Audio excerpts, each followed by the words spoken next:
Good morning, everybody. Call the meeting to order and welcome all the folks who are joining us this morning. We appreciate your coming. We have approval of the minutes of February 18. Representative Long, would you move those minutes? So moved. The minutes of February 18 have been moved by Representative Long. All those in favor of adopting the minutes, say aye. Aye. Any opposition? Minutes are adopted. Representative Acomb. Before she introduces her bill, I want to just tell folks a little bit about the process for this bill.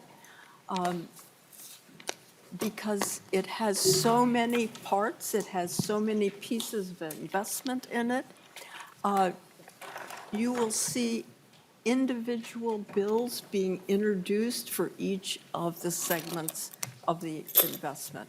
Those individual bills will go to the appropriate committees, say one on school buses, electric school buses, which Representative Stevenson will be carrying, will go to the Committee on Education Finance, and then come back here. So this bill today will be laid over. We will take it up later after all the other bills have been processed and are ready.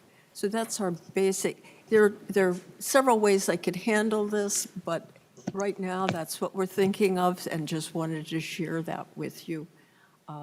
So again, this bill will be laid over, but we will be bringing it up at a date when we will post that early, so you will have ample notice, and that will be a time when we will amend things into the bill. So with that, welcome Representative Acomb, and if you would tell us about your bill, and I believe you have an amendment. Yes, Madam Chair, thank you, and members. Should I move the amendment first? Move the bill if you Brief would. the bill first. Great, thank you. Thank you for having me here, and thank you all for being here this morning. So we're here today to talk about House File 3436. And this session and last session, we heard from experts about our rapidly changing climate. We've seen from data from the MPCA about greenhouse gas emissions by sector, and we've heard over and over again from Minnesotans that they want to be part of the much-needed solutions to our climate crisis. This bill was written with that in mind. This bill was written to give all Minnesotans across the state opportunities to be part of the solution. And so we'll take maybe just a minute and go through the different sections of the bill. Starting with Section 1, it establishes a grant program in the Minnesota Pollution Control Agency to encourage composting. Section 2 establishes a revolving loan fund in the Department of Commerce to make zero-interest loans to school districts to implement energy conservation measures. Section 3 establishes a grant program in the Department of Commerce to award grants to stimulate the installation of solar energy systems in schools. Section 4 establishes a program in the Department of Commerce to award rebates for the purchase of electric vehicles. Section 5 establishes a grant program in the Department of Commerce to award grants for solar systems on residential buildings. Section 6 establishes a program in the Department of Commerce to award homeowners who install energy conservation improvements. Section 7 establishes a program in the Department of Commerce to award grants to owners of commercial buildings, including multifamily buildings who install energy conservation improvements. Section 8 establishes a program in the Department of Commerce to award grants to owners of nursing homes who install energy conservation improvements. Section 9 establishes a program in PCA to award grants to cities to develop and implement plans to mitigate climate change. Section 10 establishes a program in the Department of Commerce to award grants to munis and co-ops for wind, solar, or storage, and/or storage. Section 11 establishes a program in the Department of Education to award grants to school districts to stimulate the purchase of electric school buses. Section 12 establishes a program in the Department of Transportation to award grants to transit providers to stimulate the purchase of electric transit buses.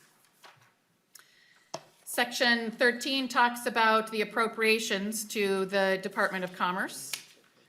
Section 14 talks about the appropriations to the Minnesota Pollution Control Agency. Section 15 is the appropriation to the Department of Education. Section 17, the appropriation to the Department of Transportation. Section 17 appropriates money to the Board of Water and Soil Resources for payments to enrollees in Conservation Reserve Program. And finally, Section 18 appropriates $1 million to the University of Minnesota Board of Regents for a study to look at carbon sequestration over land use, public and private. And so as you can tell from going through the summary on the bills, there's a lot of partnerships that will be happening with local governments, with schools, with communities. And so then again, back to process, should we have testimony from speakers or do we want to talk about amendments? I think what we will do now is if you would formally move the bill, we'll take your amendment because it's just, frankly, a technical one, and then we would like to hear from your speakers. And then, members, we will hear from the audience. There are 17 folks who've signed up to testify. I would ask people to speak no more than 2 minutes, less if you can, because we have to get through this bill and any other amendments today, and we're going to stay here till we do it. So if you would formally move the bill. Thank you, Madam Chair. I would move House File 3436 be laid over for possible inclusion. Representative Acomb has moved the bill, and she has an author's amendment to get it in the shape that she would like it. Would you like to move that amendment that is A1? Yes, thank you, Madam Chair. I would move A1. It's just a very basic, it's taking out "and interest" in a line that it shouldn't have been there. It was a typo. So just very simple. Okay. All those in favor of, Representative Swazinski? I thought you, yeah, we can vote, and then I got a question just in general, so. All those in favor of the A1 amendment, say aye. Aye. Any opposition? The amendment is adopted. You do have testifiers, and if Did we want to? did you want to ask a question now? Or? Well, certainly, Madam Chair, just a general question before we move forward. So, obviously, this bill has a fairly large fiscal note. Is this the budget target that you've been given from leadership? Is this what we're to expect as far as future negotiations and that, or what are we dealing with here? We do not have the February forecast yet, so we do not have a target. No one has a target, so we will wait till the target has All right, been thank you, Madam Chair. done. So with that, we would like to hear from your testifiers. Great. I'd like to first introduce Marco Hernandez with Copal. All right. Good morning, Madam Chair, members of the committee, audience members, and people watching at home.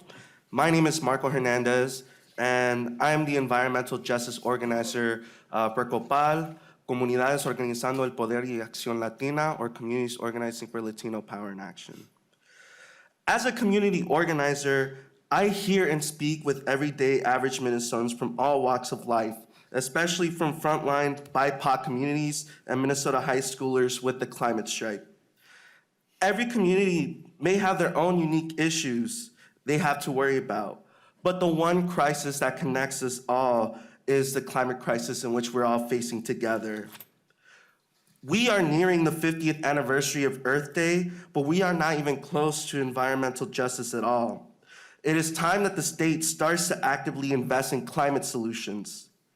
Each day passes on without a solution to the crisis, but we continue as business as usual. As we go on, more Black and brown families in the metro develop asthma through trash incinerators and increasing air pollution. Our farmers will continue to have bad harvests due to increasing rain and the changes in the weather patterns. With more rain and hotter weather, that means more mosquitoes will spawn and spread more diseases. Now, I do not want to continue down this road, and the communities I work with agree with me on this.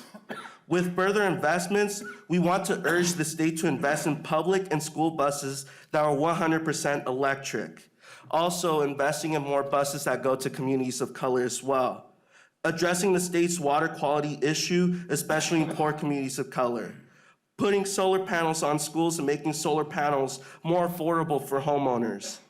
Making commercial buildings more efficient, and definitely improving how Minnesotans deal with waste. Now, I really want to thank Representative Acomb for her work on doing this bill, especially for those legislators on the Minnesota Climate Caucus action team.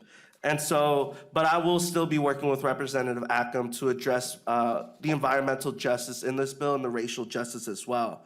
And so, to end it off, part of the money should also go into improving outreach on these different programs by actively having the state inform our Latino, Hmong, and East African Minnesotans of the potential new changes to come. Thank you. Next up, we have Mayor Brad Wiersum, who is mayor in Minnetonka, my hometown. And he's also president of Minnesota League of Cities this year. Mayor Wiersum. Well, actually, Welcome. next year. Oh, I'm sorry, technical. Thank you, Representative President Acomb. Greetings, Madam Chair and representatives. Thank you for having me here today. It's an honor to be here. And again, my name is Brad Wiersum. I am the mayor of the city of Minnetonka. I support this legislation. I believe it's important. And I am particularly strongly supportive of the City Climate Action Grant Program. The city of Minnetonka has been a leader in supporting environmental stewardship and sustainability initiatives. Our climate action is a vital part of sustainability work within the city of Minnetonka. Among the things that our city has done, we've converted all city-purchased electric energy to solar sources. That will be effective in 2020. We are participants in the Xcel Energy Partners in Energy program, which enhances efforts to use energy wisely and efficiently throughout the city. We are a Green Steps Level 4 city and are working on Level 5. We have an annual reduced cost city tree sale program to encourage tree planting and biodiversity of our urban forest. We've sold our residents over 16,000 trees since 2007. We are a Tree City USA city. We also have a tree ordinance designed to protect the urban forest in Minnetonka. We have a natural resources department to combat invasive species and encourage best sustainability practices throughout the city on both public and private land. We have availability of an organics recycling program for our residents. We are a home energy squad participant. We have a pollinator ordinance, and the city has signed on to the Mayor's Monarch Pledge. But we know that there is more to do. Minnetonka has not yet completed a climate action plan. I anticipate that we will in the fairly near future. But the availability of a city climate action grant would certainly be a welcome resource. It would likely broaden support for development of a climate action plan across the city of Minnetonka. A climate action plan will enable our city to establish specific goals and benchmarks to better manage expectations and to prepare for and reasonably budget for new climate and sustainability actions and investments. In my years as a council member and as mayor, there are no issues that have captured the interest and passion of young people in our region as has the issue of climate action.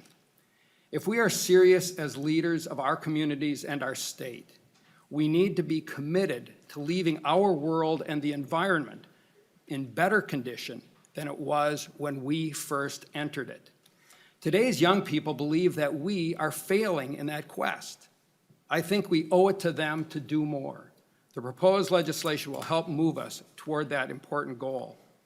While cities alone cannot solve the climate crisis, cities have a vital role to play, and we must lead and provide an example to other entities, both public and private.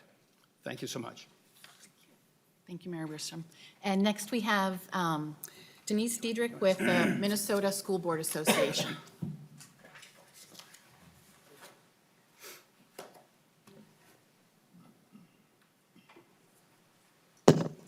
Thank you, Madam Chair. I was sitting pretty low there. And members of the committee, my name is Denise Dittrich, and I am here on behalf of the Minnesota School Boards Association. MSBA is a statewide organization who is actually celebrating their 100th anniversary this year. And this little-known fact is relevant to Representative Acorn's bill, since we at MSBA, we want to be promoting and supporting policies that benefit and prepare our schools, not just for the past 100 years, for the future in the next 100 years. And we think that this bill helps us get there. So first, I would like to specifically address section number 3 on the Solar on Schools grant program in House File 3436. Major utility bills are a major expenditure in our school districts, right behind salaries for teachers and other staff. If schools can save money on energy costs, that means districts can redirect that revenue back into the classroom or become less reliant on local property taxes to fund education and improve academic performance for our students.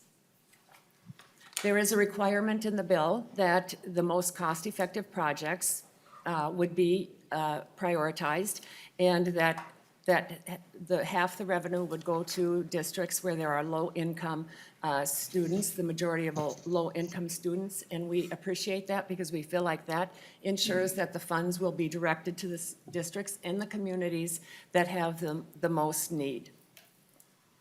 School districts that participate in the Solar on Schools grant program will create on hands-on educational opportunities for students in the area of science, technology, business, engineering, and math.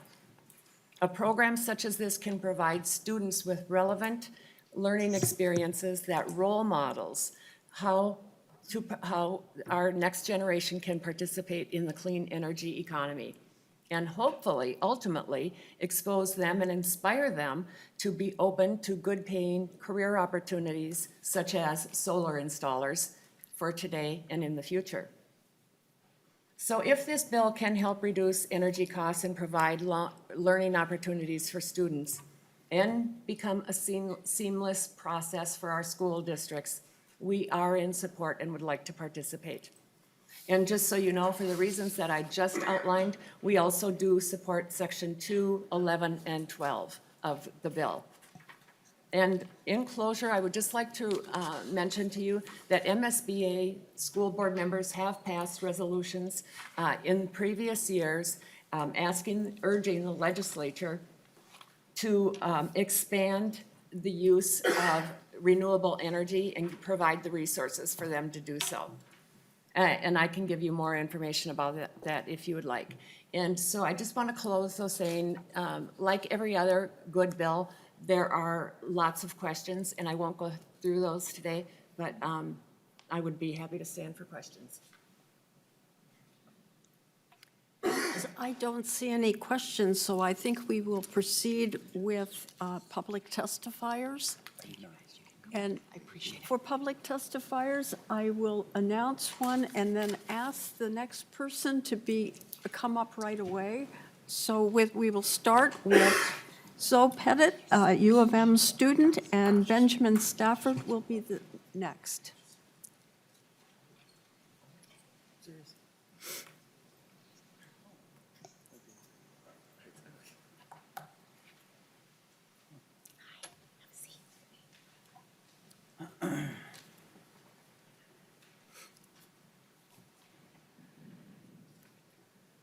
Welcome to the committee. If you would state your name for the record. My name is Zoe Pettit, and thank you for having me here today. I'm a current conservation biology major at the University of Minnesota. I'm only 20 years old, and I'm here because I'm terrified for what our future holds. I'm terrified by the reports from scientists who predict that we have less than 10 years to radically change our energy system. And honestly, I'm terrified by the inaction of our government. But all that being said, I'm hopeful because with initiatives like the ones being discussed here today, I believe we can turn the ship around and change together. Every person should feel empowered to fight against climate change, and every person should have the resources realistically available to them to do so. Renewable energy sources like wind and solar should be the new normal if we want to have any hope for our future. If we electrify our systems and allow renewable energy to power businesses, homes, and transits, we can be the driving force of change here in Minnesota. I support this bill because not only will allocating funds to energy efficiency grants amongst schools, businesses, and homes benefit our earth, but it will aid Minnesotans, young and old, in knowing that they can and must be a part of our solution in the way they live their daily lives. Solar panels on schools will be able to be used as educational tools to spark the continued discussion we must keep having on human causes of climate change. If we create the demand for renewable resources, they will not only become the best for our earth and for all those who live on it, but they'll become the best for our economy. Thank you. Thank you. Thank you for that. Benjamin Stafford, and then next, Anna Grace Hotchinger. Good to see you. Good morning, Madam Chair, members of the committee. My name is Benjamin Stafford. I'm the Director of Policy and Public Affairs for Clean Energy Economy Minnesota. I think many of you are familiar with us. We are an industry-led nonprofit organization that is focused on growing the clean energy business ecosystem in our state. Our members are comprised of over 40 clean energy companies, and those range from the small startups to the Fortune 100 and Fortune 500 companies that have clean energy investments in our state. Simply put, we are the business voice of clean energy in Minnesota. We are here to testify in support of House Files 3436 and supporting strengthening our state's clean energy businesses through policy leadership on climate action. We'd like to thank Representative Acomb for bringing this bill forward and for the work that has been put into this proposal by the chair, by members of this committee, and by members of the Minnesota Climate Action, House Climate Action Caucus. This bill supports investments in a broad range of technologies and investments that transition us towards a clean, affordable, and reliable energy system while unleashing economic opportunities across our state. In terms of economic impacts, I'll be very brief here, but you've heard me say this before. Minnesota is home to over 61,000 clean energy jobs and growing. Energy efficiency is the largest sector for clean energy workers in our state and continues to be. The investments in efficiency contemplated in this bill for residential homes, commercial buildings, public schools, nursing homes, et cetera, spur economic activity while saving consumers energy and money. Solar technology advances paired with rapidly declining costs are making solar an attractive investment across our state. Investments in solar on schools and rebates for residential homeowners show commitment to continue these trends here in Minnesota. Thoughtful investment in transportation infrastructure for electric vehicles, be that school buses, public transit, or for individual purposes of electric vehicles. That embraces a future where we have an increasingly electrified transportation sector. These investments will bring a greater variety of vehicle options to the Minnesota market, will also help us get back on track to achieve our state's greenhouse gas emissions reductions goals that were passed in a bipartisan effort in 2007. Policy leadership creates certainty and opens the marketplace for clean energy solutions in our state. This bill complements a history of strong clean energy policies from the legislature, and Minnesota can and will continue to attract jobs and investment while addressing climate risks. Accelerating our transition to a clean, affordable, and reliable energy system will provide Minnesota with a competitive advantage, create jobs, and spur additional economic opportunities and benefits for all Minnesotans. Thank you. Thank you. Anna Grace Hotchinger, and then next on line is Satish Desny.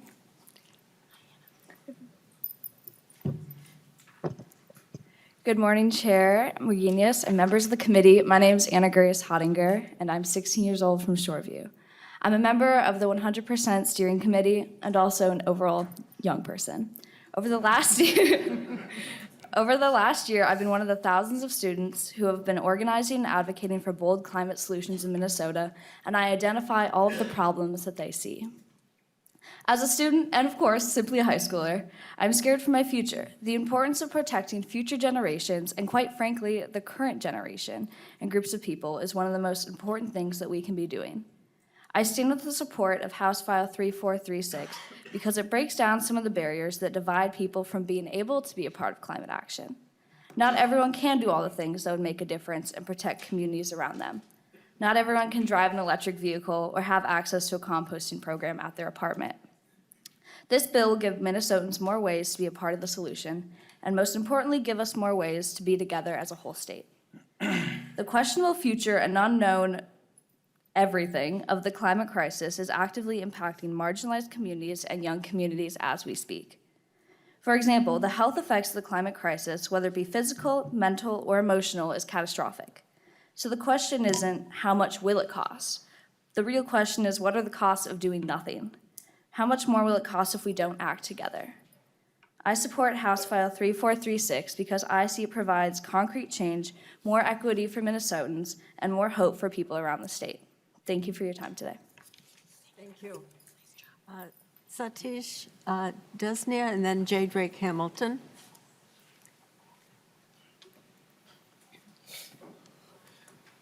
Good morning, Madam Speaker, members of the committee. My name is Satish Desai.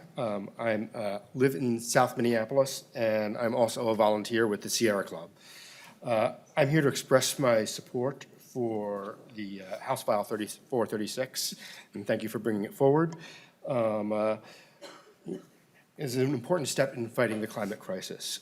For me, this is really about my nephews.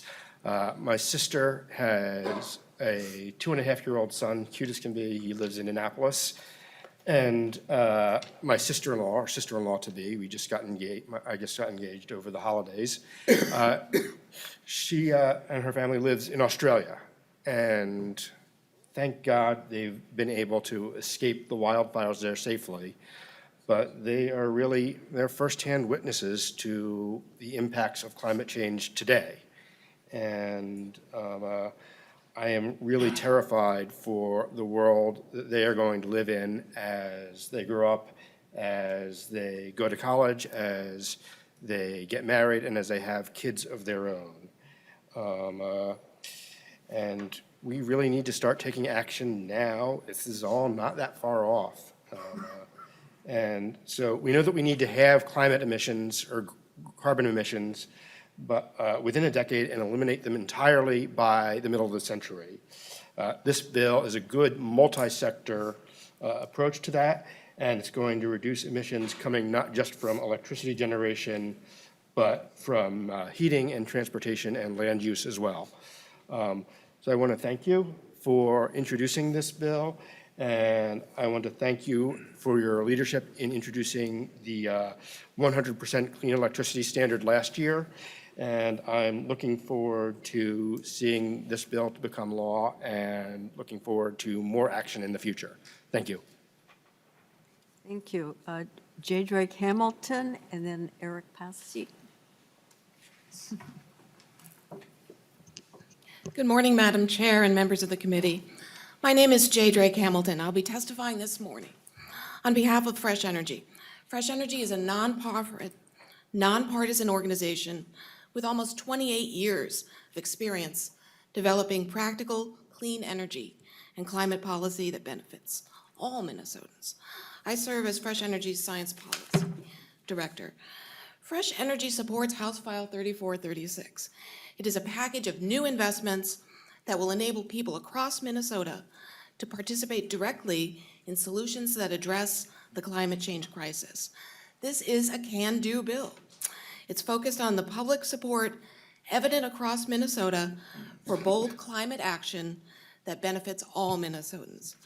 A very large number of families and individuals in our state feel the urgency right now to take effective climate action. We know we need to do whatever we can do. We need to follow the science, and that shows that Minnesota is not on track to meet our goals. The supplemental budget proposal is a positive step. It is modest compared to our need, but it is something the state of Minnesota can do now. We will also be working on larger goals related to energy and greenhouse gas reduction. Fresh energy went out across the state of Minnesota more than 100 times to public meetings in the past 12 months. We were listening to what Minnesotans identify as the urgent needs to address climate change. We heard about needs in virtually every sector of our economy, with special attention on the aspects of climate change that are being very acutely recognized across our state, making our transition to a clean energy economy becomes faster. Minnesotans are learning that the transportation sector is the topmost source of emissions causing climate change, and those Minnesotans are focusing that our state have consumer choices for zero carbon and low emissions vehicles to see and consider driving right in Minnesota. The 2007 bipartisan Next Generation Energy Act codifies the state's economy-wide goal to be at least 80% reduction in emissions by 2050. We need bold climate action to meet our responsibility. House File 3436 focuses on multiple benefits that we can achieve through the climate action that Minnesotans are expecting to become our new normal. We can design climate solutions that improves the lives of people in so many ways while simultaneously driving down those emissions. Thank you, Representative Acomb and your colleagues. I thank the committee for the opportunity to support this legislation. Eric Passy and then Brandon Solom. Good morning, and thank you, Madam Chair and committee members, for hearing my testimony this morning. I am Eric Passy. I'm the Chief Development Officer at IPS Solar. We are a Roseville-based solar contractor and development company, and recently recognized in 2018 as the fastest growing company in the state of Minnesota. I'm here to testify in support of House File 3436. As part of our business, we've helped over 12 districts in the state, including Red Wing School District, Chisago Lake School District, and St. Cloud School District achieve and implement significant solar programs. Our internal analysis of the bill is that by leveraging private capital, the $16 million allocation can create more than $30 million in savings for districts across the state. And that money can go to offset property taxes, local property taxes, or to be reinvested in school budgets.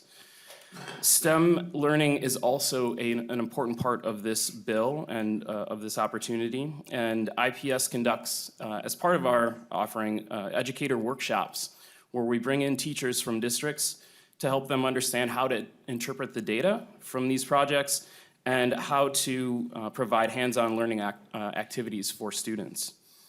And last but not least, the Section 3 of this bill will create jobs and good paying union jobs that can't be outsourced. Thank you for your time, and thank you for your support. Brandon Solom, and next would be Kathleen Schuler. Madam Chair, Representatives, good morning. My name is Braden Solomon. I'm a partner at Ideal Energies. We're a commercial solar development company based here in Minneapolis. We develop projects for both the public and private sector across the state for Minnesota customers. I'm here today to voice my support for House File 3436 and specifically the Solar on Schools portion of the bill, as it will help open up opportunities for schools across the state to save taxpayer dollars spent on energy by providing their own energy on site with solar. Our company works closely with the public sector, as almost half our business is done with schools, counties, and cities. To date, we've completed projects for 27 public school districts, charter schools, and private schools spread across approximately 100 school buildings so far.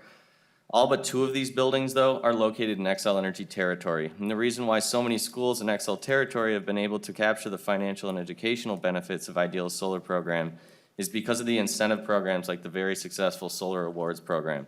Unfortunately, this program is limited to XL customers only. The reason I'm here today to testify in support of this bill is that the Solar on Schools portion of House File 3436 opens up the opportunity for the rest of the state to participate in the benefits of solar as well. Schools within XL territory are able to install solar arrays without putting up any capital and can start saving money immediately to reduce their expenses. Schools outside of XL, however, do not have this opportunity. Without an incentive like the Solar Awards program, it is hard for companies like ours to deliver projects that allow these schools to receive the same benefits as Xcel customers. This bill solves that problem. To give you an idea how much money schools will really save using this program, I'll use a single school building with a 40 kilowatt AC array utilizing the Solar Awards and our financing as an example. At 25 years, which is the industry standard for solar panel warranties, a school saves over $100,000, a single school building. That's more money for teachers, books, programs, and less taxpayer dollars being spent. With the amount appropriated in this bill spread across potentially hundreds of school buildings, you can see that the amount of money that the state and schools can save with this investment is extraordinary.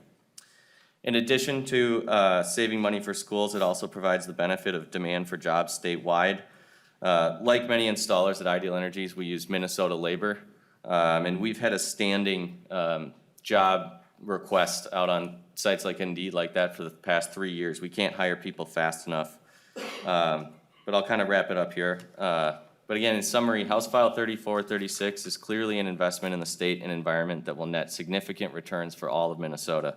We at Ideal Energies are in full support of this bill. Thank you. Thank you. Kathleen Schuler, and then next Elizabeth Turner.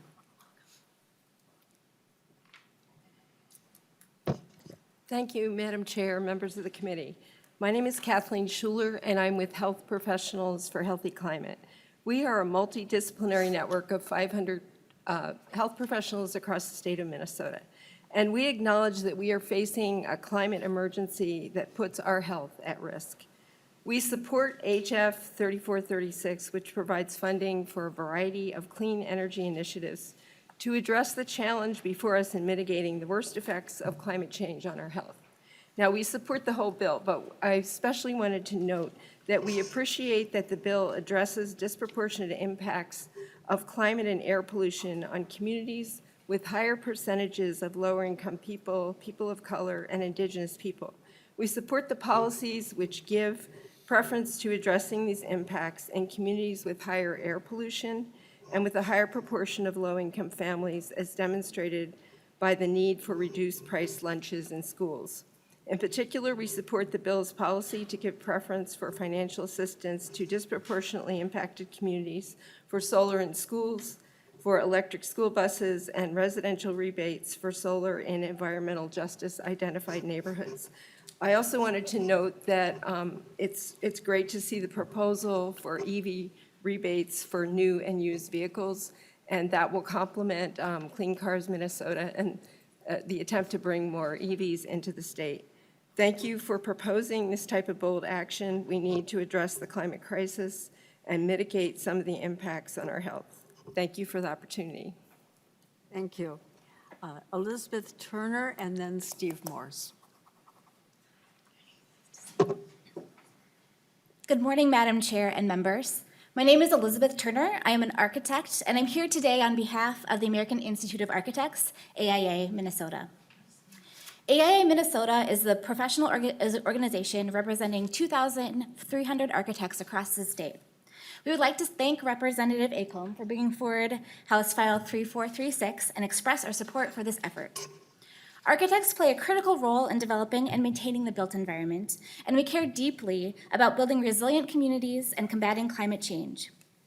We know that sustainable and energy-efficient design has impacts beyond energy savings and climate change mitigation, including improvements to health and well-being for our citizens and resilience for communities.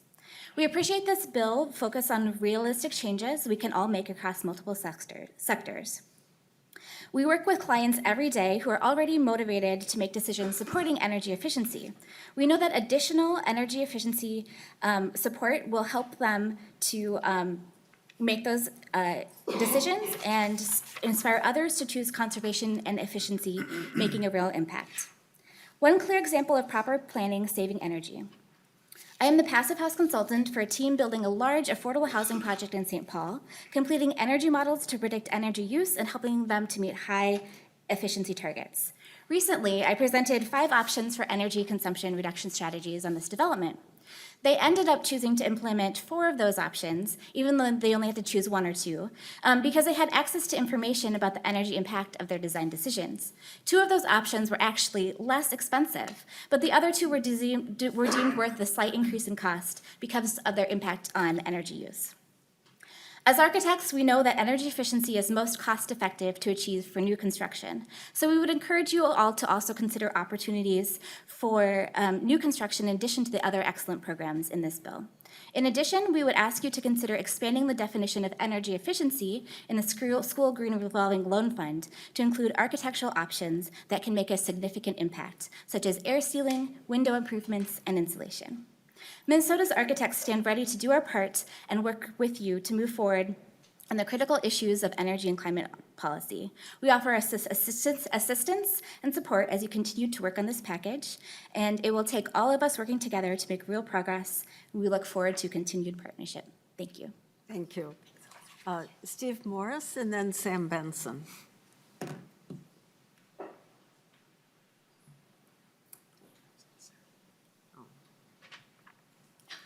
How about Sarah Wolf instead?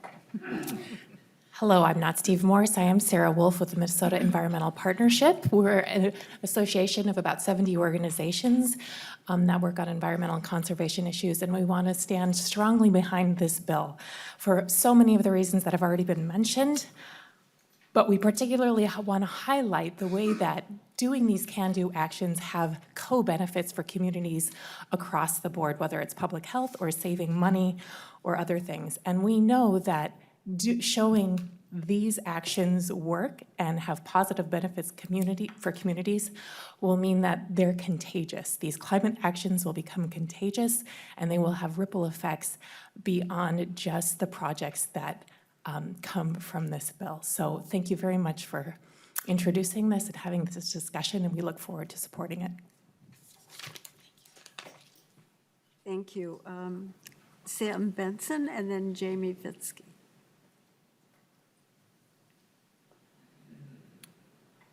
Hi, my name is Sam Benson, and I'm on staff at Minnesota Interfaith Power and Light. We're a faith-based nonprofit that works with faith communities across the state to advocate for clean energy and climate solutions in local communities. We strongly support these funding proposals and believe that they mark an important step in the right direction towards action on climate change and investing in our local communities. We're especially excited about the funding dedicated to electric school buses. This past fall, my colleague Analia Schleiger dos Santos worked with groups of students from North Minneapolis who are passionate about reducing air pollution and finding climate solutions in their own community. They appeared in front of the Minneapolis School Board to ask for expanded funding for electric school buses in their school district. Unfortunately, at the time, not enough funding was available to make that a reality. Thus, we're excited about this bill expanding funding for electric school buses, especially in communities that are most affected by air pollution. Once again, I'd just like to reiterate our organization is excited about this proposal and strongly supports it. Thank you. Thank you.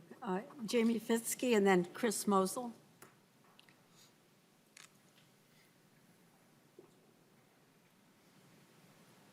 Good morning, Madam Chair and members of the Energy Committee. I'm Jamie Fitzke, Policy Manager at the Center for Energy and Environment. We're a 40-year-old nonprofit specializing in energy efficiency, research and development, programming, implementation, and policy. We're testifying in support of House File 3436. We applaud the committee in making this historic investment in clean energy and thank Representative Acomb and all the individual authors for creating multiple clean energy opportunities for Minnesotans.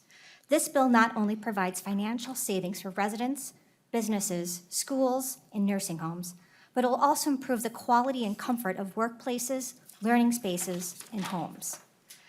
As these bills progress, we are interested in working with the authors to share ideas to leverage and expand funding impact, such as coordinating with utility conservation improvement programs and creating additional financing resource options.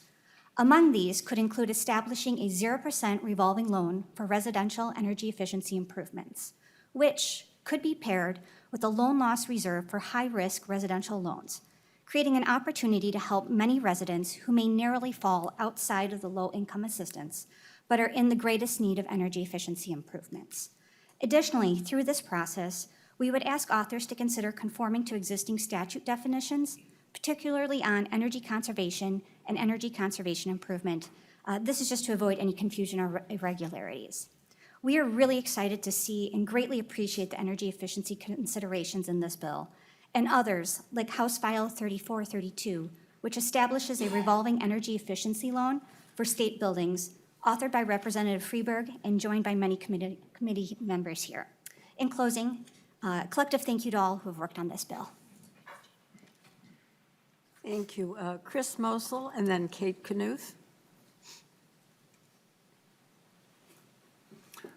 Hello, thank you, Madam Chair, members of the committee. My name is Chris Mosel.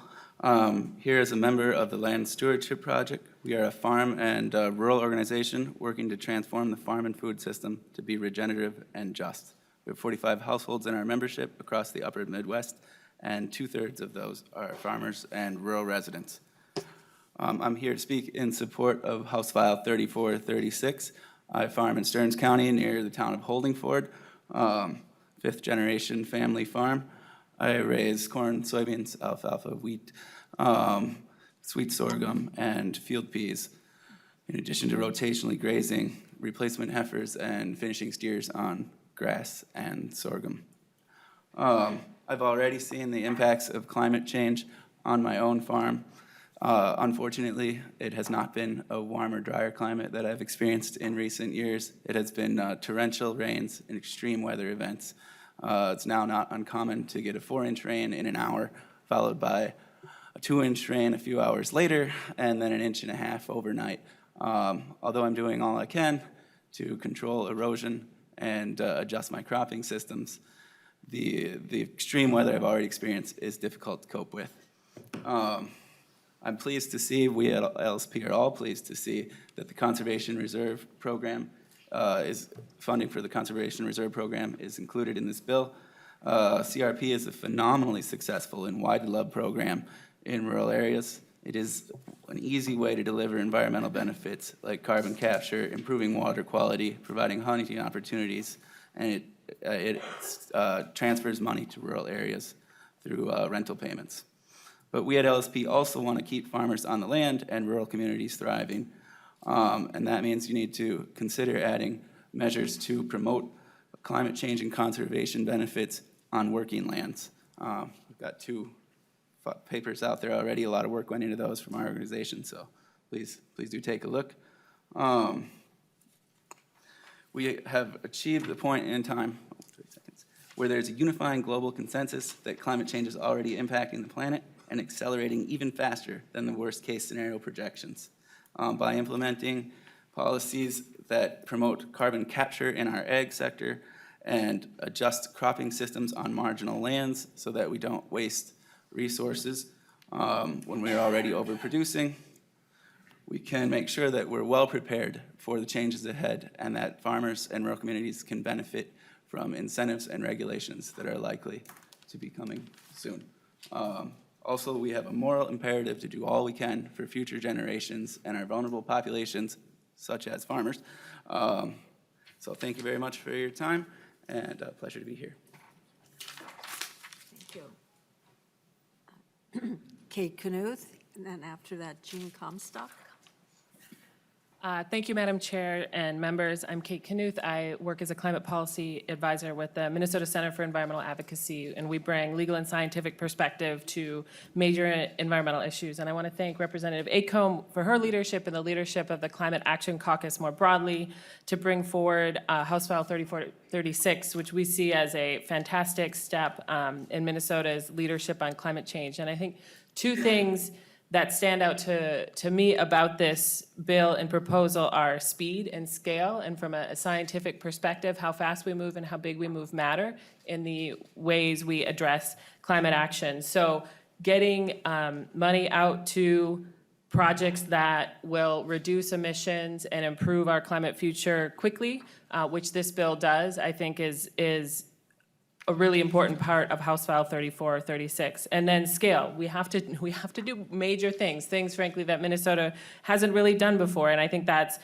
exciting to see House File 3436 reaching closer to the kind of scale we need, both looking across sectors of energy, waste, buildings, transportation, agriculture, and also looking at significant investments, getting closer to the scale we need. Having attended the Climate Action Caucus hearings over the last few months, it was clear to me that Minnesotans are already acting, and they want to do more. They're desperate to do more. They're looking for everything possible they can do about the climate crisis. City leaders, homeowners, renters, educators, young people, students, nursing home administrators, farmers, building owners, architects, faith leaders, all of these Minnesotans and more want to be climate leaders. And House File 3436 is a unique opportunity for partnering with these Minnesotans to take bold action and make a big down payment on Minnesota climate action that'll pay dividends in our shared climate future for years to come. And we at MCA look forward to being part of this essential work. Thank you, Jean Comstock, and then Reverend Lee Schaefer. Good morning, Madam Chair and representatives. My name is Jean Comstock, and I'm from St. Paul. I'm a member of Minnesota 350 and a founding member of St. Paul 350. I'd like to quote from the St. Paul I Matter Youth Movement's resolution, their climate inheritance resolution. I've always been struck by this quote. The greatest burden resulting from an inadequate response to the climate crisis will be carried by the youngest generation. In fact, they are already carrying a burden, that of riding dirty diesel buses. Besides being exposed to particulates from the tailpipe outside the bus, passengers are also affected by emissions that collect inside the bus cabin for the entire ride, and sometimes even flood nearby school buildings if the buses are idling while waiting for students. I'm sure you remember coming out of school and seeing the buses, particularly in the winter, all lined up at the curb with the great billowing clouds of exhaust. This is an incredible opportunity to show students across Minnesota that their state is serious about improving the health of our planet and, in fact, the students' own health. These funds can and should be used to further the transition to clean energy, electric bus transportation in our schools. Making it easier to purchase electric buses and the necessary charging infrastructure to support them will measurably reduce greenhouse gases, improve the health of our young people who ride them almost daily, and save money in the long term. I strongly urge you to support this program to encourage electrification of school bus fleets throughout Minnesota. Thank you. Thank you. Reverend Lee Schaefer, and then Jose Alvia.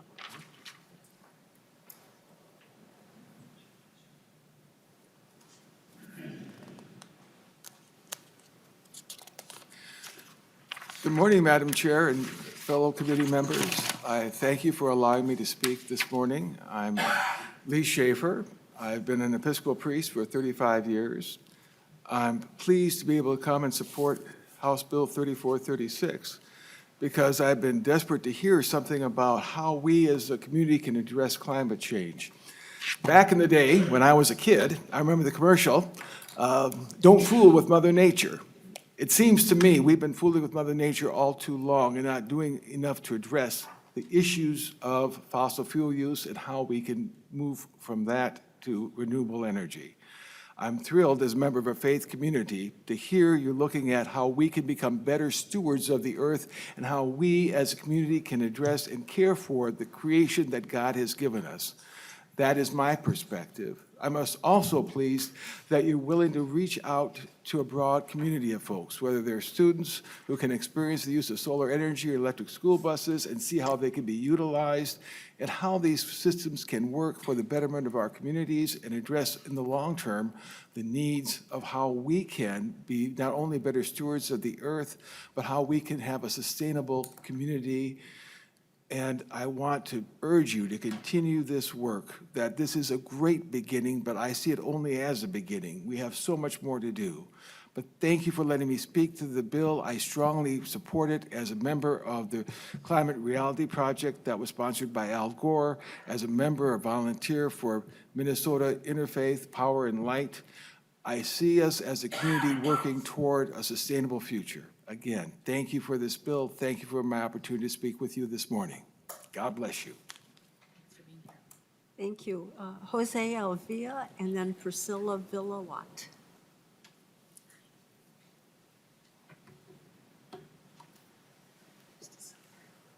Good morning, Madam Chair and committee members. My name is Jose Villar. I'm a lead organizer with Navigate Minnesota, a grassroots nonprofit organization, and I'm here today to support House File 3436. As an organizer who works on two issues, one being climate and the other one being education, I know very well the interconnectedness between both of them and how they're super important. For years, I have seen the degradation of our school systems, both inside and outside. I have seen how the environment in which our youth study, play, learn, and interact greatly shapes their future and their current present, how it impacts the grades and attendance, and how it impacts their well-being and health. Yet, so few times have I seen the connection to climate solutions. I believe that by adequately and holistically funding these solutions, such as electric school buses, solar on schools, and also community-based grants, then we can boldly lead as a state and invest in our future, a future that we can be proud of, a future that changes the trajectory in which we are heading, and a future that is livable, one in which our current generation does not have to face the brunt of our past and current decisions. So I urge you to support House File 3436 and continuously invest in our youth, invest in our community-based work and grants, and invest in our state. Thank you. Thank you. Priscilla Villa-Watt, and this, she is the last one that has signed up in advance to testify.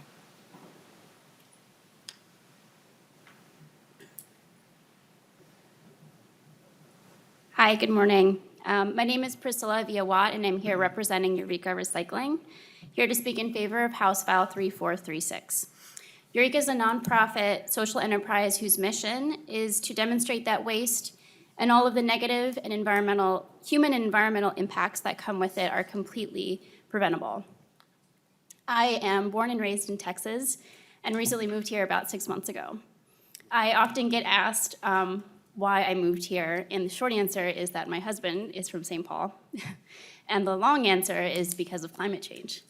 Living in Houston, Texas, where we were impacted by Hurricane Harvey, looking to the future, it's really hard to imagine living in a place like that long term.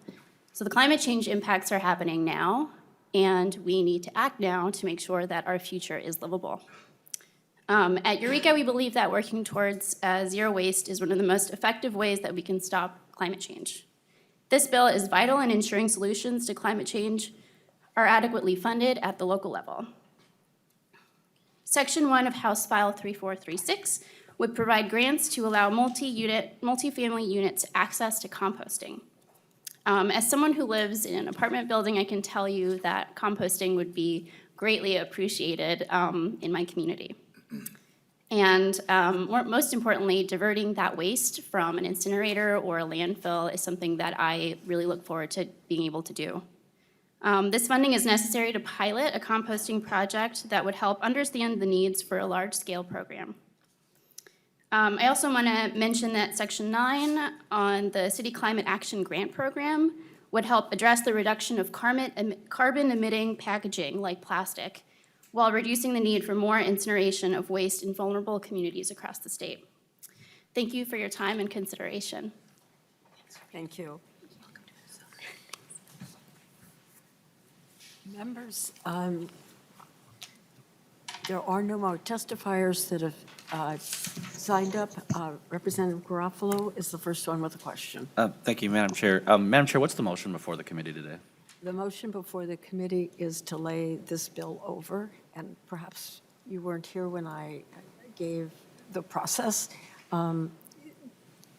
There are multiple bills that are being introduced right now that address each of the sections of this bill. Those will go to the relevant committees and then come back here. There are several processes we can use, but right now that's what I'm expecting. Those bills will come back here, and we will amend Representative Acomb's bill at that time. We will publish the date for that as soon as we have determined it. It will be after the targets, but not the last day when we're Those are my parameters. Thank you, Madam Chair, and you're correct. I was not here at the beginning of the meeting. So thank you for updating that for me. So for example, the appropriations to MPCA and the appropriations to MnDOT, those are going to be carried by, Well, for example, and because people have mentioned the school buses, and I have, that bill for funding school buses will be carried by Representative Stevenson, and that will go to Ed Finance, and then come back here. so the actual, So Madam each Chair. one will do its normal process. Okay, so Madam Chair, this committee will house the omnibus, will have the finance accounts from MnDOT and from MPCA in the bill? Yes, but after it's traveled to the appropriate committees. Okay. And do you have an estimate of when we're going to have targets? No, that's not my, Okay, that's not my job here. okay, like a month, like, will it be March, April? No, don't know, we don't know? I don't know. Okay, thank you. Okay, Representative Swazinski. Thank you, Madam Chair. I know we had a list of testifiers, but I don't know if we opened it up to just anyone that was in the room that maybe didn't have a chance to. I would be glad to open it up to anyone who did not sign up.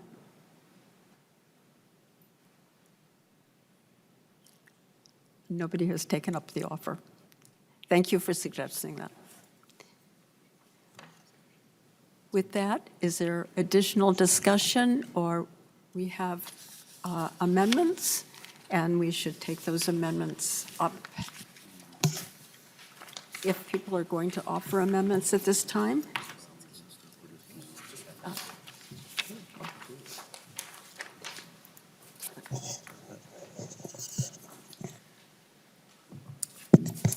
Thank you, Madam Chair. I would like to bring forward the A2 amendment. All right. As you all are aware, Becker is transitioning away from coal, and we are trying desperately to build out an industrial park and bring in a lovely company that's committed to being 100% renewable, called Google. So I bring this forward to fund this project and get this ball rolling forward so Google doesn't decide to go somewhere else. And I would hope you would give it a yes vote so we can get this thing moving on. Representative Acomb. Thank you, Madam Chair and Representative. While I certainly appreciate the situation in Becker, the intent of this bill is not to focus on any one city. And it sounds more like this is around economic development. And I think that what we're looking at are can-do climate actions. And so while there are great things going on, and I think that's a worthy cause to be looking at, I don't think it goes in this bill that is looking at giving opportunities for all Minnesotans. If I may. Representative Macklin. Madam Chair. Somehow, help me understand, eliminating coal entirely seems like it does fit in this bill. So Becker is eliminating coal, but this bill is about some economic development and building out a business park. And so I appreciate what they're doing, and I think it's an admirable thing on both counts, both in the economic development as well as getting rid of greenhouse gas emissions. I think this bill is intended to have opportunities for all Minnesotans to participate in reducing greenhouse gas emissions and reducing the impacts of climate change. And so, worthy goal, I think not appropriate for this bill. I would urge a no vote. I'd like to ask for a roll call. There's a roll call has been requested. I see no further discussion. The clerk will take the roll. The chair asks for a no. The author asks for a no vote. The chair votes no. Representative Long? No. Representative Swazinski? Representative Acomb? No. Representative Baker? Aye. Representative Behrman? No. Representative Bowe? Yes. Representative Christensen, No. Representative Garofalo, No. Representative Hornstein, No. Representative Jordan, Representative Mahoney, Representative Meckland, Yes. Representative Nelson, Aye. Representative Stevenson.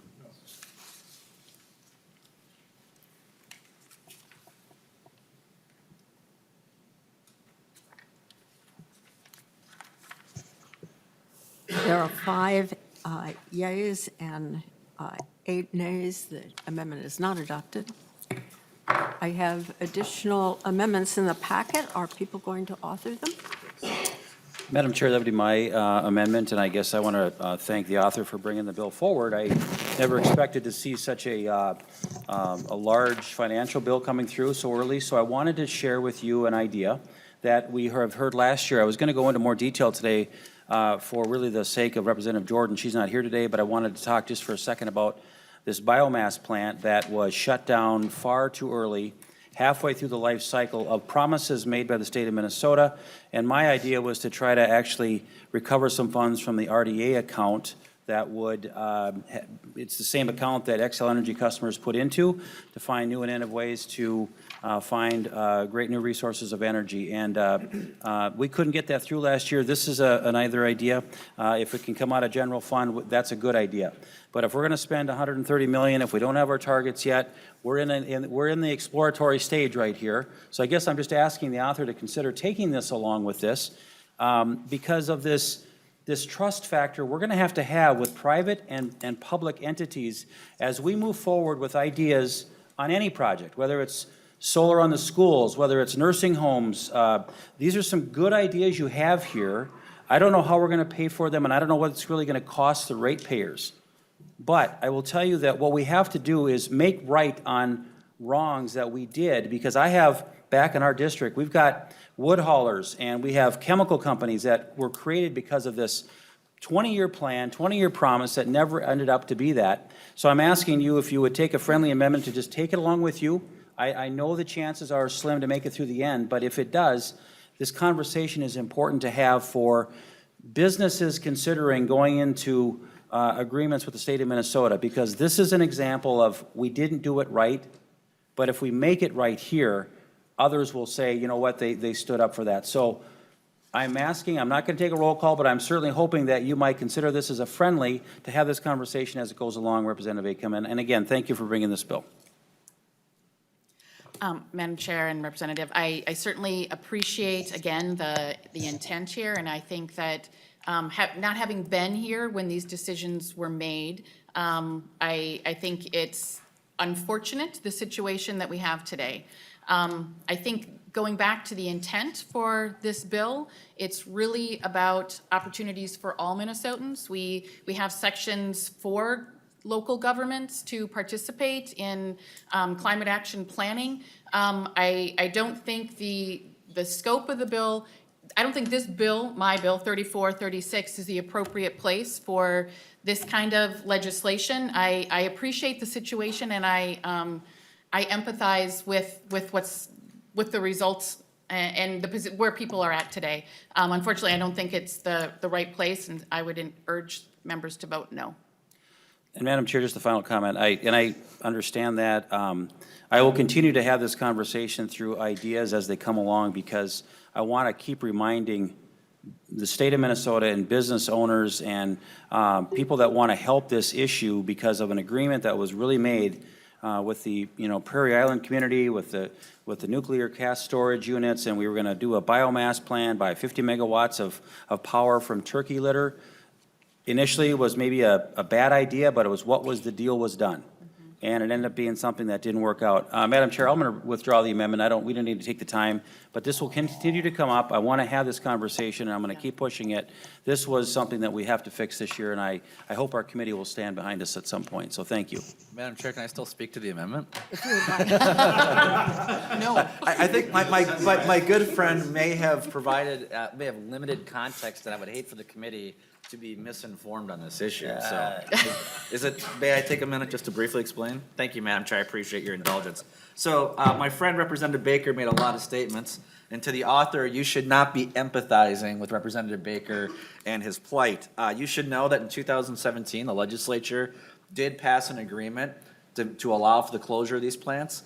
Xcel Energy purchased the plant and shut it down. Over the last 2 years, Xcel ratepayers have saved $90 million in rates. $90 million has been saved as a result of that action. That's the good news. Now, the bad news is the Runaway Community Solar Gardens program has increased costs by $134 million. So we've been able to at least gobble up some of the savings or be able to mitigate the increases from that. But it is important to note that the plant that was owned declared bankruptcy. It was owned by an insurance company. They didn't want to sell the power anymore. They sold the plant down. The ratepayers of Xcel gave a very generous amount of money to the community of Benson, tens of millions of dollars, to offset their economic limitations. There never was implied or in contract a promise that people who were supplying the turkey litter, which in some cases came away from as far away as Alabama, is where this stuff came from. There was no promise to get that money, so you should not empathize with Representative Baker on this issue. I take that back. You should never consider this idea. And Madam Chair, you as well, when you're making advice to the leadership tribunal, you should tell them to never consider this as well. Thank you. And just because my name was mentioned, I'm gonna take a swing back. Many things were accurately said. There was $20 million given to the city of Benson because of their investment in this plant.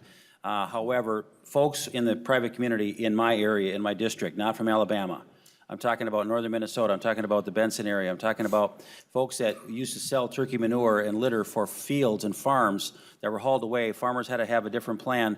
It was a deal that was planned on, a 20-year deal. That's what the whole concept was about. We have businesses that went out of business. Employees are out of work because of that, and this is something that we just have to make right. I supported the bill to close the plant at the time because it saved millions, hundreds of millions of dollars to Xcel ratepayers, because I've always said that rates are really important here. But when you hurt a community like this, and at the last minute it comes in the day before the deadlines, in a committee that I sat on, that was not a way to play this out. So we are continuing to fight for people. That's what we do here. We are representing our constituents, and I'll continue to fight that way to whoever wants to argue with this. And I agree with that, because my friend, Chair Garofalo, and we didn't agree on this, but we agreed on saving people money, because it was a bad idea. But we had, as the state of Minnesota, had a responsibility to land this plane properly, and we didn't do that. So I'm going to continue to harp on this until I have no voice anymore. Thank you. Thank you. We have we have 2 more amendments. Is anybody going to offer A4? Yes, Madam Chair, thank you. Yes, I'd like to move the A4 amendment. And this amendment's pretty straightforward. This is a bill that has been carried by Republicans and by Democrats, and a lot of lip service, folks. I know the chair has spoken in support of it on both sides of the aisle. It's a bill that everyone likes, but nobody funds. And I think this is a commitment that I think we need to make to the Prairie Island Indian community. They have an interesting project, and it's asking for $46 million. I would say an argument could be made that there is no community more impacted by the generation of power in the metropolitan area and across the state than this particular community. So while it may be focused in a particular area, the effect has a much broader statewide impact. And I would just ask that the author of the bill, would you consider this as a friendly amendment, and or would you like to make a commitment towards funding a bill like this moving forward? Either the chair can answer that, or the author of the bill. Thank you, Madam Chair. As I think this goal by Prairie Island to have net zero emissions is amazing. I think it's awesome. I think they came and met with me last year and told me all about the great work that they want to do. And they're being a leader at a time when we need leaders. And I think that's really important. I think however, this should be funded, this is a prime example of something that should be funded out of the RDA. They house they store the casks. It's the absolute intent of the RDA funds. It would be wonderful if we could work together with the Senate to get an RDA bill passed. I think it is supported by the House, it's supported by the Senate, and so I think it's a really important initiative that really truly allows Prairie Island to be the leader in this area. And so I think it's a great cause. I don't think that, or a great project. I don't think it's right in this for the reasons you stated, that really the intent of this bill is to be programs offered statewide, and this is focusing on one community. And so I think both for both of those reasons, the scope and the funding, where it's coming from. Representative Stevenson. Thank you, Madam Chair. I just wanted to comment that I think it's a great project. I agree with everything that Representative Acomb just said about how it should be funded and the reason why. I just wanted to correct what I'm sure was an accidental misstatement by Representative Fitzke when he said that everyone likes this project, but no one funds it. This committee did pass a bill last year, and in fact, the full House passed a bill last year that did fund the project. We weren't able to get it done in the Senate, in the final agreement with the Senate last year, but I know that a lot of people in the House are committed to trying to do this through the RDA, and I hope that conversation will continue. Representative Garofalo, and then Swazinski. Sure. Madam Chair, Representative Stevenson, how much did the House fund this for last year? Madam Chair, I can't remember the exact dollar amount, but we did have discussions about fully funding the project in the conference negotiations. Madam Chair, Representative Stevenson, did the House fully fund it? Representative Garofalo, I can't remember the dollar amount that was in the House bill. Madam Chair, Representative Stevenson, I'll refresh your recollection. The answer is no. The House did not fully fund this program.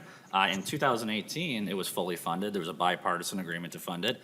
Governor Dayton unfortunately vetoed that bill.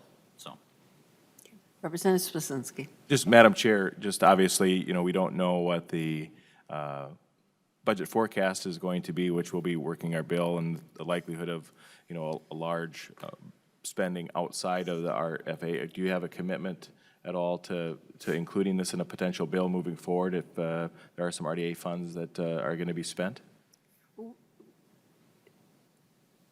You will see a RDA proposal come back through here, I think. I've asked Representative Osmond to sit down and discuss this. I haven't heard back from him.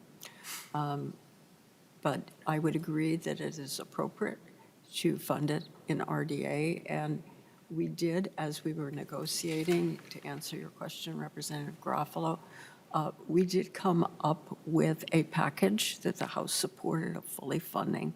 It was staggered, but I understand that that is totally appropriate too, that you can't spend all the money in one year. So we staggered it in years. So there is support. I think it's a little early in session and I certainly don't make predictions. It doesn't work out. But I can tell you history, and the history was we came up with a proposal that fully funded. Madam Chair, it is a matter of fact, not opinion, that when the House passed their bill off the House floor, and when the Leadership Tribunal takes actions, that's not a formal vote, right? The House representatives, when it was voted on this, the House's position was not to fully fund this project. That's correct. I would hope that as you move forward on an RDA funding proposal this year, that you fully fund this program. Thank you. Thank you. Okay.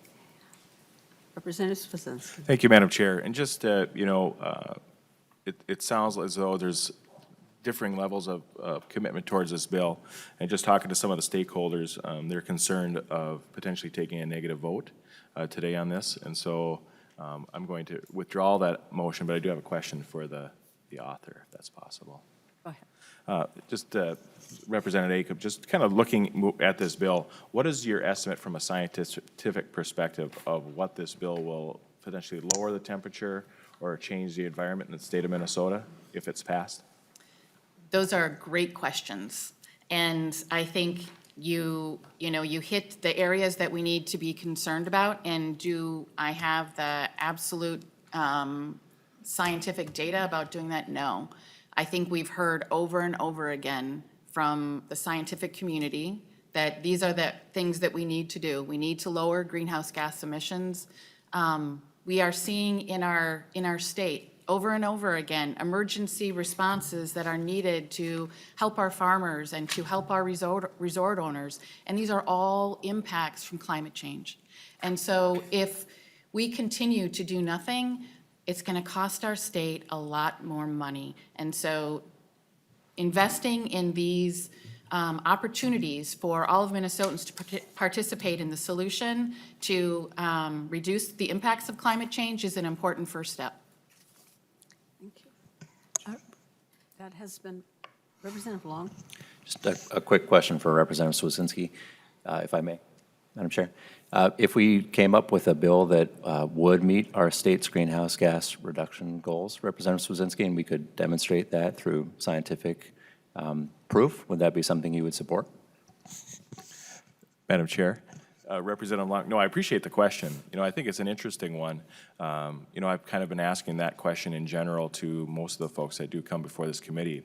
And we're told over and over we need to follow the science, right? And yet, time and time again, the science does not point that any action deliverable that is happening within the state of Minnesota will actually impact temperature. In fact, we're told it will continue to go up no matter what we do.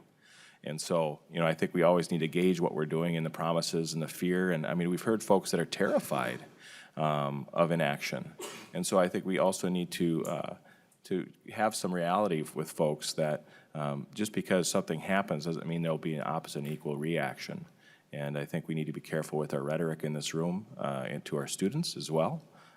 We've heard folks that say they're depressed and they've thought of committing suicide because of the rhetoric that happens out of this room on the commitment of climate change. And so I think it's very important that we use wise words that don't lead young people astray, but also have reality in the fact that you can spend hundreds of millions of dollars that won't actually impact things that you say it will fix.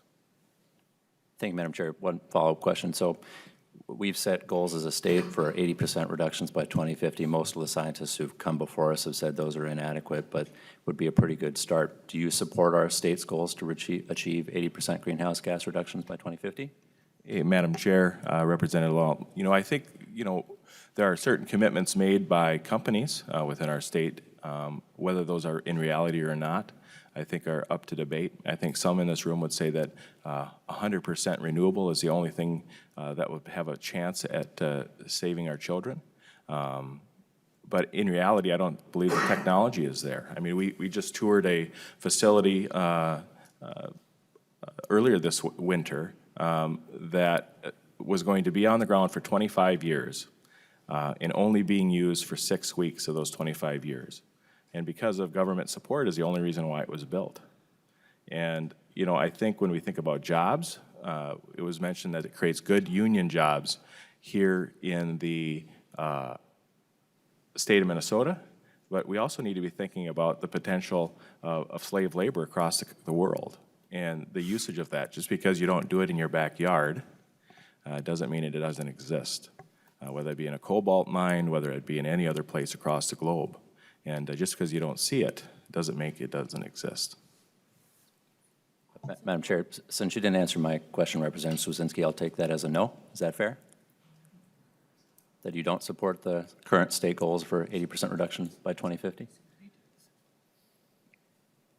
It was a yes or no question. Do you support the goals or not? Everyone has goals, Representative Long. Okay. Let me give a different perspective than you have given us, and that is that leadership matters. So in 2007, when we passed our renewable energy standard, it was leading in the nation, and others followed. And when you can provide that leadership, and we heard that from the business community, we heard that from 3M, others are now following. And that is what Representative Acomb is doing. She is providing the leadership, with all sorts of new ideas of things that Minnesotans actually are expecting us to do. And so I think that's why she's called it the can-do, because Minnesotans expect it, and we know we can do it. With that, we have one more amendment. Is anybody going to offer the A5?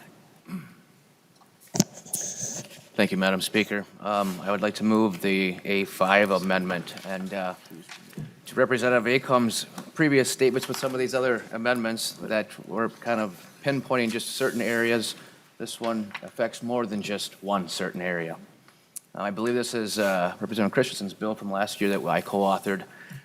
And to this particular project, or dollars to be allocated, this helps every Minnesotan as we get rid of coal. It's not just the people in her community and Representative Christensen's community or mine. This is everybody. Yeah. And I would really hope that as these communities that host this coal generation power, that you would take this and bring it along as a friendly amendment, as my dear friend Mr. Baker has, please just consider it. But this is so vital to these communities that are transitioning out of this, not by choice, but this is the direction we're going. And I'm sure the constituents in Representative Christensen's district would be greatly appreciative, as I know mine would be. So I hope you could at least bring it along, see if it makes it through the mix, going through the process, and thank you. Thank you, Madam Chair. And Representative, I think that we need to work really hard on helping communities transition away from fossil fuels. And so if there are, and I think there is legislation being worked on, as you spoke of, and I think that having a place, it's going to be something that's going to be ongoing. And so the bill 3436 is one-time money. And so I think we need to find a sustainable way to fund this, because it isn't going to just be one and done. There are going to be several cities, several communities that are impacted by this transition. I think it's really important discussion that we absolutely need to have. And I think it needs to be done in a way that is ongoing, rather than the one-time funds, which is the nature of this bill. Representative Christensen? I'd like to ask for a roll call.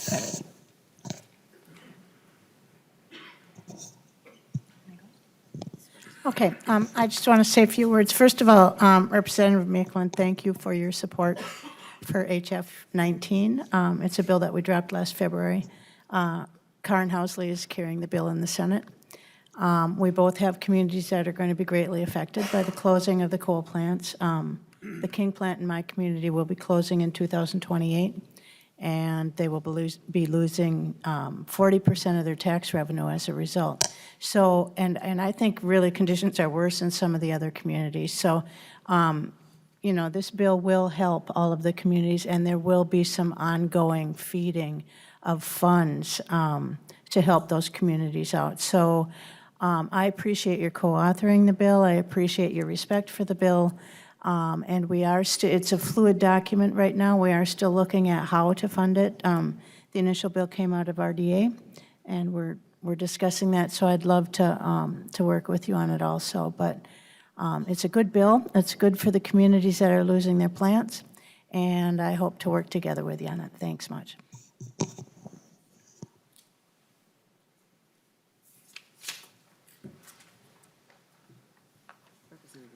Thank you, Madam Chair. And I just wanted to echo the bill author that we had this discussion in the RDA context. This is an important bill, and thank you, Representative Christensen, for bringing it forward. We're continuing to work on transition.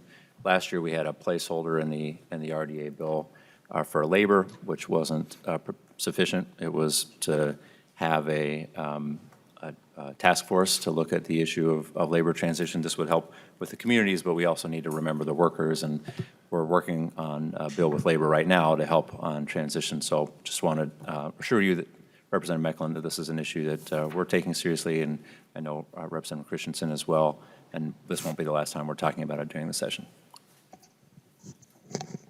One more comment, I guess I'd just like to say, please vote no on the amendment.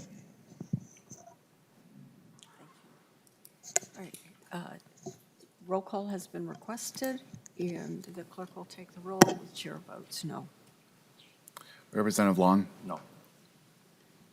Representative Swazinski? Yes. Representative Acomb? No. Representative Baker? Representative Bierman? Representative Bowe? Yes. Representative Christensen? No. Representative Garofalo? Yes. Representative Hornstein? No. Representative Jordan? Representative Mahoney? Representative Mecklen? Yes. Representative Nelson? Yes. Representative Stevenson? No.